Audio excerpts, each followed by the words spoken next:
Pero, ¿qué le pasa a nuestro organismo si adelantamos tanto este tipo de consumo? Pues vamos a preguntárselo al nutricionista Samuel Acosta, que ya nos acompaña en nuestro plató. Samuel, bienvenido. Buenos días, muchas gracias. ¿Qué consecuencias puede tener para nosotros empezar en noviembre, a finales de octubre incluso, a consumir este tipo de productos? Es verdad que cada vez vemos, según entramos a los supermercados, ya encontramos todos los polvorones, turrones, y al final esos suelen ser productos muy altos en azúcar, y al final eso puede tener consecuencias en nuestra salud, diabetes, incluso puede tener hipertensión. O sea, hay que tener cuidado con ese cierto tipo de producto. Claro, pero cuesta resistirse, decíamos, ¿no? Porque nos lo plantan todo ahí delante y a poco que uno sea golosa, pues claro, pica, ¿no? Está preparado, ¿no? O sea, te lo colocan en zonas muy estratégicas para que según entres, pues ya eso te llame y tengas ganas de comprarlo. Y al final yo se lo digo a la gente, ¿no? Si lo compras, lo vas a comer, porque no lo vas a tirar cuando ya lo tienes en casa. Entonces hay que intentar tener cuidado de no abusar de ese tipo de productos, tampoco demonizarlo, ¿no? Porque también es verdad que hay que ser realista y no podemos prohibirnos por completo esos alimentos. Bueno, la clave está en el equilibrio. Aquí hemos traído una serie de alimentos que pueden ser una alternativa, ¿no? Para incluir, por ejemplo, en nuestra mesa. Exacto. En Navidad. Y bueno, pues quitarnos un poquito ese antojo también de lo dulce que podemos tener. ¿Qué alternativas tenemos? A ver, vemos entrantes, vemos aperitivos y vemos también postres. Claro, o sea, en Navidad también, como digo yo a la gente en mi consulta, en Navidad es la época del año donde mejor se come. O sea, utilizamos materia prima, claro, bueno, y más calidad. Y de más calidad. Entonces también podemos aprovechar eso a nuestro favor, utilizar muchos productos más naturales, ¿no? O sea, jamón ibérico, dátiles, queso, frutas, que no todo tenemos que enfocarlo a nivel de dulce. También hay muchas opciones de hacer postres caseros con otro tipo de harinas o azúcar, que al final, por ejemplo, cuando hagamos una comida familiar muy grande, incluso podemos quedar bien, ¿no? Decir, bueno, traes un postre casero aquí riquísimo, y al final es mejor que utilizar alimentos procesados en muchas ocasiones. Vemos que incluso has traído chocolate. Sí. Podemos comer chocolate. ¿De claro. qué tipo? No es malo el chocolate, que al final se le tiene mucho miedo, se ha demonizado demasiado. Simplemente intentar buscar un cacao alto en porcentaje, por ejemplo más de un 75, de un 82, incluso que sea sin azúcar. Lo que llamaríamos chocolate negro, ¿no? Chocolate negro, sí. Que a mucha gente no le gusta, pero te acostumbras. Eso está más que demostrado. ¿Frutos secos? ¿Cuáles? ¿Y cómo? El tema de los frutos secos es muy importante, muy buena pregunta. Siempre intentar buscar los que no estén fritos o añadidos de sal, porque claro, tú los ves y parecen naturales, pero no. Sí. ¿Sabes? Ya tienen aceites o se les añade mucha sal. Entonces siempre te especifica el paquete que tiene que tener, o sea, poner natural. Y eso se puede utilizar. ¿Tostado? ¿Es una alternativa? Tostado, también? Por ejemplo, sí. ¿Tostado? Exacto. Mejor sin sal. Sí, siempre al final el abuso de la sal, ya con el jamón suficiente. Y veo aceitunas y veo hummus. Hummus. El hummus, por ejemplo, en las comidas de Navidad, con verduras, con crudités también está muy rico. O sea, se pueden dar alternativas. Puede ser un aperitivo interesante. Sí. Todo es tema cultural, al final. La cultura ahora va cambiando, pero es verdad que todo ha sido en torno a los dulces, polvorones, turrones, y poco a poco todo eso puede ir cambiando también.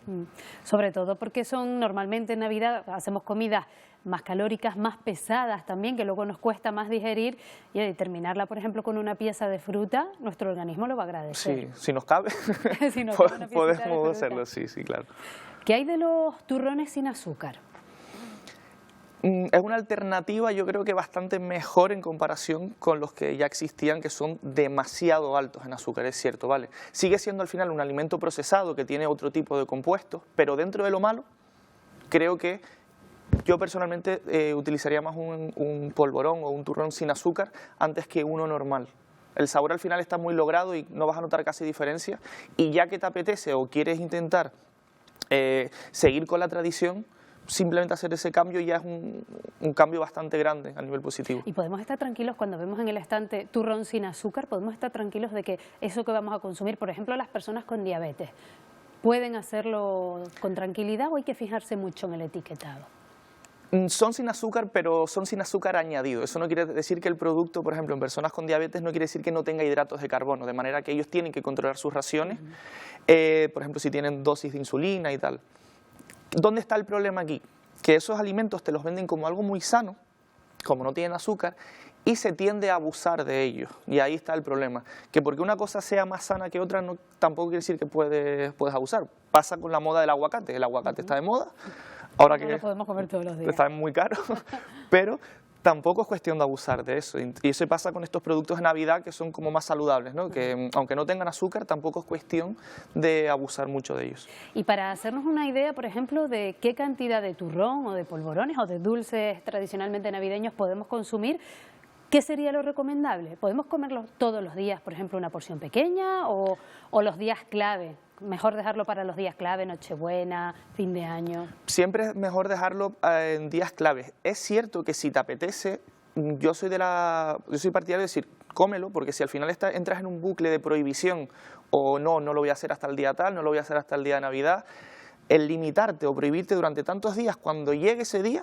Nos comemos todo lo que hay en la estantería, ¿no? Exacto, no vas a tener un control. Entonces, al final, la prohibición no suele llevar a buen resultado si lo que buscas es cuidarte, ¿no? Al final, creo que si lo aprendes a gestionar, y dijiste al principio equilibrio, si conseguimos ese equilibrio, creo que va a ser mejor que prohibirte constantemente. Tenemos aquí alternativas, hemos visto, súper interesantes para estas comidas de Navidad, pero dime algún alimento o algo que nos pueda ayudar a hacer mejor la digestión.